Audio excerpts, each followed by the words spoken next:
नमस्कार दोस्तों। आज हम देखेंगे कि शैक्षिक समाजशास्त्र की क्या आवश्यकता है, शैक्षिक समाजशास्त्र एवं शिक्षा के समाजशास्त्र में क्या अंतर है तथा शैक्षिक समाजशास्त्र के अध्ययन की कौन-कौन सी विधियां हैं, कैसे जो है इसका अध्ययन किया जाए शैक्षिक समाजशास्त्र का, इसकी बात करेंगे। तो जब हम शैक्षिक समाजशास्त्र की आवश्यकता एवं महत्व की बात करते हैं तो इसमें देखते हैं तो शैक्षिक समाजशास्त्र में सामाजिक समस्याओं को समझते हुए शिक्षा के पाठ्यक्रम का निर्माण किया जाता है।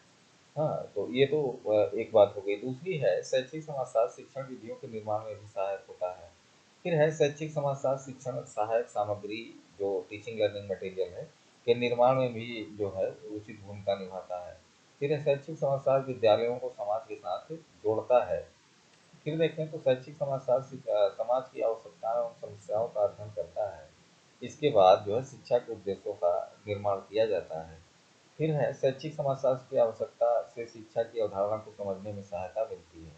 फिर है शैक्षिक समाजशास्त्र की सहायता से विद्यार्थियों की समस्याओं को समझने में सहायता मिलती है, जिससे यह शिक्षण अधिगम प्रक्रिया में भी अहम भूमिका निर्वहन करते हैं। तो ये कुछ जो है उसके शैक्षिक समाजशास्त्र की महत्व है। अब देखें कि शैक्षिक समाजशास्त्र दरअसल दो टर्म होते हैं, एक होता है एजुकेशनल सोशियोलॉजी और दूसरा होता है सोशियोलॉजी ऑफ एजुकेशन। एक को कहते हैं शैक्षिक समाजशास्त्र और दूसरे को शिक्षा का समाजशास्त्र। तो इन दोनों में क्या कोई अंतर है या जो है दोनों समान शब्द हैं? इस पे देखें तो ये पर्याप्त जो है भिन्नता दिखाते हैं शैक्षिक समाजशास्त्र और शिक्षा का समाजशास्त्र। तो पहली बात अगर हम देखें शैक्षिक समाजशास्त्र को, तो शैक्षिक समाजशास्त्र क्या है कि ठोस वस्तुनिष्ठता और विश्लेषण पर आधारित विषय नहीं है। इसमें जो है ऑब्जेक्टिविटी और एनालिसिस नहीं रहती, जबकि जो है शिक्षा के समाजशास्त्र में ये जो है वस्तुनिष्ठता पर और जो है ऑब्जेक्टिविटी पर आधारित होता है। दूसरी बात है शैक्षिक समाजशास्त्र के क्षेत्र अधिकांश शोध सतही एवं शिक्षण व्यवस्थित होता है, जो शैक्षिक समाजशास्त्र है, जबकि जो है शिक्षा के समाजशास्त्र में जो रिसर्चेज होती हैं, जो टीचिंग मेथड हैं, वो सब के सब साइंटिफिक हैं, वैज्ञानिक होती हैं। दूसरी बात देखें तीसरी कि शैक्षिक समाजशास्त्री अधिक व्यवहारिक होते हैं, जबकि जो है जो शिक्षा समाजशास्त्री हैं वो जो है विस्तृत दृष्टिकोण रखते हैं तथा ज़्यादातर थ्योरेटिकल नॉलेज पर विश्वास करते हैं। फिर देखें शैक्षिक समाजशास्त्र मिश्रित एवं प्रयुक्त समाजशास्त्र है। ये अप्लाइड सोशियोलॉजी है एक तरीके से, जबकि जो है आपका शिक्षा का समाजशास्त्र एक प्योर जो है विषय है। इसमें विभिन्न टाइप की टेक्निक का यूज किया जाता है। शैक्षिक समाजशास्त्र को देखें तो यह विश्लेषणात्मक न होकर संश्लेषणात्मक है, सिंथेटिक नहीं है, एनालिटिकल है, जबकि जो है शिक्षा का समाजशास्त्र आपका एक्सपेरिमेंटल और एनालिटिकल कहा जाता है। दूसरी बात देखें कि यह शिक्षा की समस्याओं पर केंद्रित है शैक्षिक समाजशास्त्र, जबकि जो है शिक्षा का समाजशास्त्र समाज के विश्लेषण पर जो है अध्ययन है, इसका वो केंद्रित है। अब तीसरी बात देखें कि शैक्षिक समाजशास्त्र आपका जो है समाजशास्त्र द्वारा शिक्षा के आंतरिक पक्षों पर ध्यान केंद्रित करता है।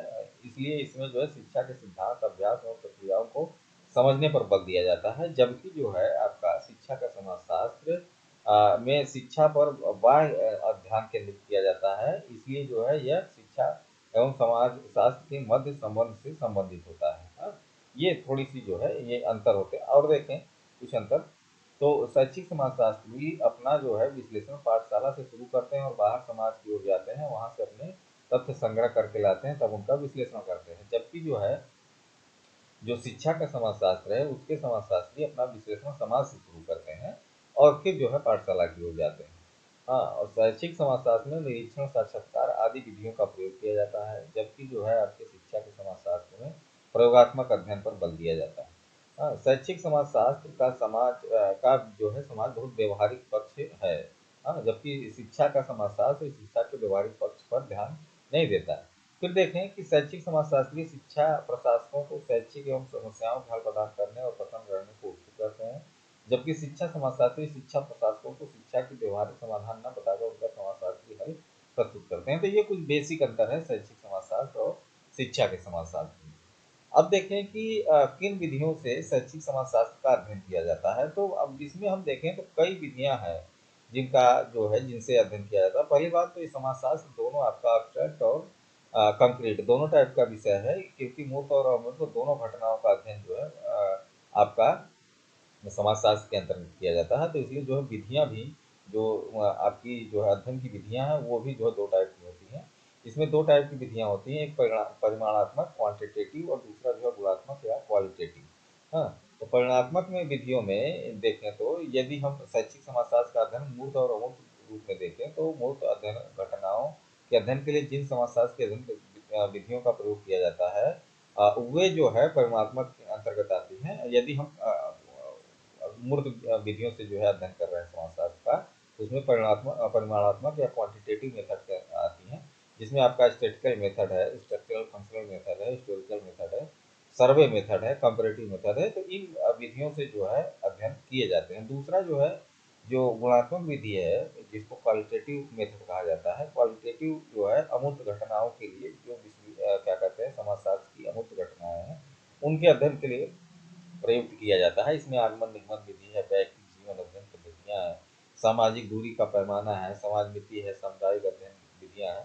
तो कई विधियाँ हैं जिनके माध्यम से जो है समाज की अमूर्त घटनाओं का अध्ययन किया जाता है, जो गुणात्मक या क्वालिटेटिव मेथड के अंतर्गत आती हैं। तो अब इसमें थोड़ा सा एक आध दो देख लें। जैसे आपका सांख्यिकी विधि है क्वांटिटेटिव मेथड के अंतर्गत, तो इसमें क्या करते हैं कि हम जो है पहले डेटा कलेक्ट करते हैं, उस डेटा का जो है हम सांख्यिकीय रूप से विश्लेषण करते हैं, उसका कलेक्शन करते हैं, उसका क्लासिफिकेशन करते हैं, उसका जो टेबुलेशन करते हैं, उसकी एनालिसिस करते हैं और फिर रिजल्ट निकालते हैं। उस रिजल्ट के आधार पर हम जनरलाइजेशन या सामान्यीकरण करते हैं सामान्य जनसंख्या के लिए। तो ये सांख्यिकीय मेथड है क्वांटिटेटिव के अंतर्गत। क्वालिटेटिव में जैसे आगमन और निगमन विधि है, तो आगमन और निगमन विधि क्या कहती है कि आगमन कहता है कि जो है आप जब उदाहरण से नियम की तरफ चलते हैं तो वो आगमन विधि के अंतर्गत आता है। और जबकि जो है निगमन विधि में आपका निगमन विधि के अंतर्गत जब हम उदाहरण से नियम से उदाहरण की तरफ चलते हैं या सरल से कठिन की ओर या कठिन से सरल की ओर, इसको ऐसे समझें, तो ये जो है निगमन विधि के अंतर्गत आता है। तो इन कुछ विधियों से जो है आपका शैक्षिक समाजशास्त्र का अध्ययन किया जाता है। Thank you very much.